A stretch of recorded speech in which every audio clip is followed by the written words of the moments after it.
Bismillah, Assalamualaikum warahmatullahi wabarakatuh. Kita hari ini akan masuk ke penyimpangan semu hukum Mendel. Masih ingat nggak kalau pada kondisi normal, persilangan monohibrid itu akan menghasilkan rasio fenotip 3:1 atau 1:2:1. Sedangkan kalau persilangan dihibrid akan menghasilkan rasio fenotip 9:3:3:1. Totalnya kan 16. Nah, pada persilangan epistasis ini terjadi penyimpangan semu dari hukum Mendel. Epistasis itu apa sih? Epistasis adalah bentuk interaksi ketika suatu gen mengalahkan gen lainnya yang bukan sealel. Biasanya kan kalau dominan mengalahkan yang resesif, kalau pada keadaan normal itu sudah biasa kan? Huruf kapital mengalahkan yang huruf kecil. Nah, tapi di sini di epistasis ini adalah beda alel ya, jadi beda huruf. Jadi kalau epistasis itu yang mengalahkan atau yang menutupi sifatnya, dan sedangkan lawannya dari epistasis adalah hipostatis. Hipostatis adalah gen yang tertutupi oleh gen yang bukan alelnya. Jadi kalau yang menutupi epistasis, yang tertutupi adalah hipostasis.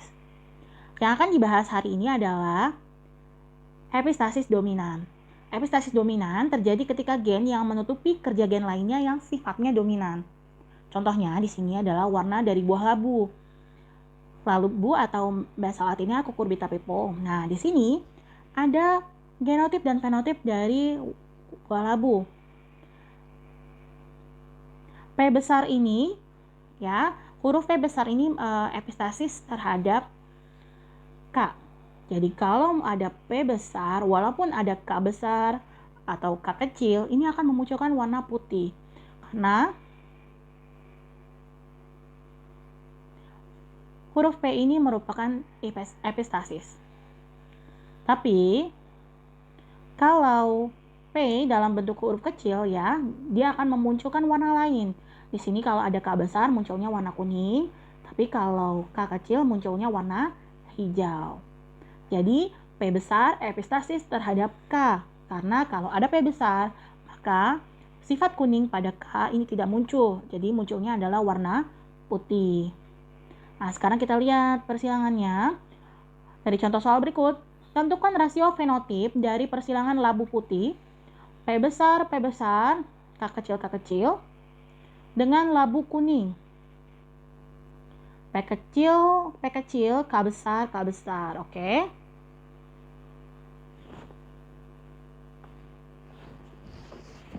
Kalau seperti ini, kita harus bikin dulu persilangannya. Pertama, bikin P1-nya ya.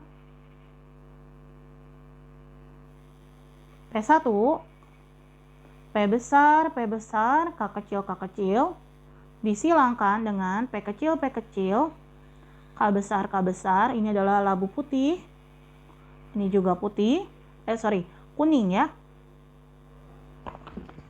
Disilangkan, nah sekarang kita tentuin gamet yang pertama. Cara nentuin gamet ya, karena ini huruf sama, berarti tinggal P besar, K kecil, yang ini P kecil, K besar, sehingga keturunannya yang pertama akan menghasilkan P besar, P kecil, K besar, K kecil. Ini keterangannya adalah 100% labu putih. Tahunya dari mana? Nih, karena ada P besar yang bersifat epistasis terhadap K ya. Jadi walaupun di sini ada K besar atau K kecil, tetap tertutupi oleh kehadiran P besar yang merupakan gen penentu pigmen warna putih. Selanjutnya, jika hasil keturunan ini akan disilangkan dengan sesamanya, bagaimana hasilnya? Karena kalau F1-nya pasti semua putih. Putih sama kuning menghasilkan keturunan yang putih. Nah, sekarang kita akan silangkan yang kedua kalinya untuk labu putih ya.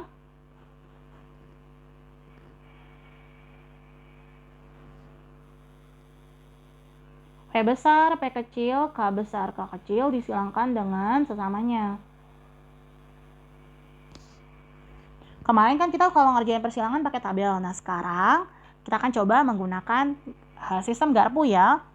Caranya sama aja. Nanti kalau misalnya kamu penasaran karena terbiasa dengan menggunakan tabel, bisa nanti di cross check ya. Maka kita tentukan dulu Untuk F2-nya, dari persilangan ini, P besar ada berapa? Cek ya, P besar berarti ada 1. Terus P besar, P kecil, ini ada berapa nih? 2. Terus kalau P kecil ada 1. Bagaimana dengan K-nya? Kalau K besar, ini ada 1. K besar, K kecil, 2. K kecil ada 1. Nah, dari penentuan gamet seperti ini, kita bisa nentuin ya persilangannya dengan menggunakan sistem Garpu ya. Kita mulai, jadi nanti dari P akan disilangkan dengan K-nya ya. P besarnya kan dari 1, jadi kita tulis 1 P besar akan disilangkan dengan sama yang K nih. K besar ada 1. Terus ada 2 K besar K kecil, 1 K kecil. Kita silangkan. Di sini nanti hasilnya jadi 1 ya, jadi dikalikan 1 dengan yang ini dikalikan. Jadi 1 P besar, K besar. Kalau ada P besar, pasti otomatis jadi putih. Nah, terus yang ini 1 kali 2 P besar, K besar, K kecil, otomatis di sini jadi 2 putih ya. Yang ini P besar, K kecil. Apapun kalau di sini ada P besar, maka hasilnya putih. 1 putih. Oke, kita lanjut ya. Berikutnya, P besar, P kecil ada berapa? Ada 2, maka kita tulis 2 P besar, P kecil disilangkan dengan 1 K besar, sama ya kayak gini, disilangkannya ke sini lagi nih. 2 K besar, K kecil, 1 K kecil, sehingga nanti hasilnya itu jadi 2 P besar, P kecil, K besar, K kecil. Nah, ini warnanya putih. 4 P besar, P kecil, K besar, K kecil. Ini juga jadinya 4 putih. Terus ini 2 P besar, P kecil, K kecil. Nah, ini munculin juga warna putih juga ya.